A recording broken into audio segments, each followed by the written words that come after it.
Bonjour et bienvenue dans votre magazine dionysien. Cette semaine, nous parlerons des aires de jeu, de sport et handicap et du club de handball de Joinville sous les projecteurs depuis la victoire de la France au mondial avec Daniel Narcisse.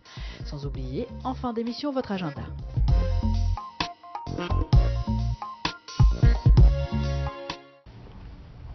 Voilà déjà un an que Bertrand Ibao sillonne les allées du parc de la Trinité. Dans quelques mois, c'est tout le cœur vert familial qui sera sous sa surveillance et celle de ses collègues. Parmi les lieux stratégiques à surveiller, il y a les aires de jeu, des équipements destinés aux plus jeunes et qui font l'objet d'attention particulière. Moi, ma mission ici, c'est d'assurer la sécurité des gens, de surveiller la dégradation, si les gens ne dégradent pas, de faire respecter les règlements. Et de remonter les anomalies ici. Nos services interviennent aussi rapidement que possible afin de réparer tous les dysfonctionnements qu'il y a sur le cœur vert. Selon leurs compétences. Selon leurs compétences, ça peut être l'électricité, ça peut être les aires de jeu. Remettre un truc assis pour les petits assis dessus parce que ça fait mal. Repérer une anomalie et faire remonter l'information au plus vite est primordial afin de garantir la sécurité des usagers, en l'occurrence des enfants sur ces aires de jeu. Sur les 35 hectares du cœur vert familial, 4 espaces dédiés aux plus jeunes ont été aménagés, 2 au sein du parc initial, un 3e à l'extrême nord du parc et un 4e consacré aux jeux d'eau à proximité de la médiathèque et qui sera bientôt accessible au public. Ces équipements répondent à des normes précises et sont soumis à une réglementation. Lors de l'élaboration de projets d'aménagement tels que le cœur vert familial, la ville a tenu compte de toutes les recommandations. Une consultation de bureau d'études sur les jeux les mieux adaptés par rapport aux tranches d'âge, par rapport à la fréquentation du site. Par la suite, au moment de la mise en service de ces espaces de jeu, il y a un bureau de contrôle qui passe et qui certifie la conformité de ces équipements avant la mise à disposition des usagers. La ville installe de nombreuses aires de jeu dans les quartiers. La dernière en date est celle du Barachois. Ces équipements apportent une certaine convivialité au lieu.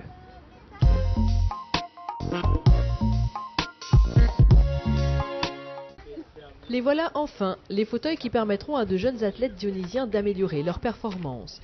Ces outils appartiennent désormais au centre de perfectionnement des athlètes porteurs de handicap de Saint-Denis.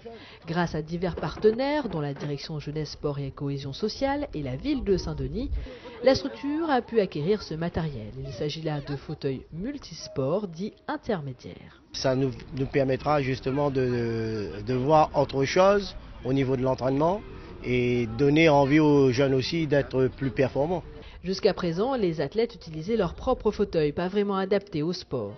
Au total, ce sont 5 fauteuils qui ont été acquis, des fauteuils fabriqués uniquement sur commande et qui doivent être ajustés en fonction de ses utilisateurs. Lorsque la personne va aller dedans, c'est là qu'on va ajuster par rapport à l'inclinaison.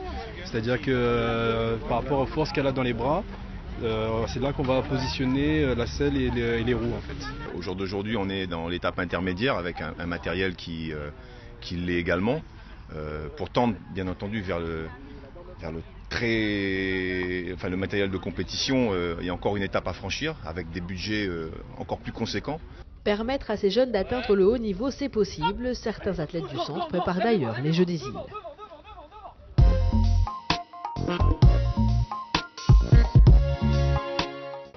Ils ont moins de 14 ans et chaque semaine, ils s'entraînent plusieurs heures dans l'un des clubs de handball les plus formateurs de Saint-Denis, Joinville. Et depuis la 5e étoile de l'équipe de France au mondial, il y a une semaine, ces jeunes se surprennent à rêver encore plus fort d'un parcours en équipe de France. Leur modèle, Daniel Narcisse, formé à Joinville. Il en a envie d'être pareil, parce que c'est un exemple, puisqu'il était un ancien Joinvillais, tout le monde va être comme lui quand il vient ici. Il a toujours persévéré et à la fin il est en équipe de France. Et il gagne 2 titres de champion du monde, 2 titres de champion olympique. Rayonner parmi plein de jeunes Français qui viennent pas de la Réunion, ça veut dire qu'on peut y arriver nous aussi. C'est donc à Joinville que Daniel Narcisse a effectué ses premières roucoulettes après avoir été repéré comme beaucoup sur les terrains de l'école. Et que serait Narcisse sans Joinville? Certains, comme le président d'honneur du club, n'hésitent pas à être un peu chauvin. C'est que Daniel Narcisse ne serait pas devenu ce qu'il est devenu s'il n'avait pas reçu une formation d'excellence dans le club de Joinville, qui est un club formateur, historiquement formateur. Il est resté chez nous pendant toute son adolescence. Il a été formé, il a été détecté, ensuite il est parti en métropole. Donc il faut vraiment remercier et souligner le travail que font les éducateurs, que fait la Ligue et que fait également la ville, le soutien de la ville de Saint-Denis également. Le travail des bénévoles aidés de la collectivité est payant. Pour preuve, de nombreux championnats de jeunes ont été raflés par les clubs dionysiens.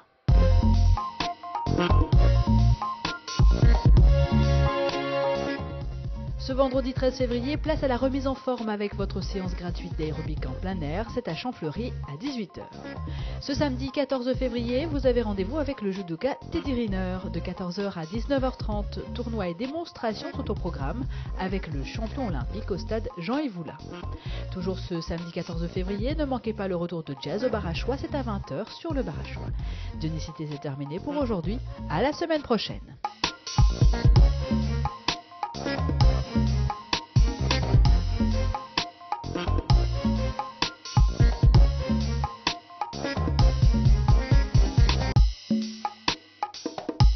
La ville de Saint-Denis vous a présenté Dionicité.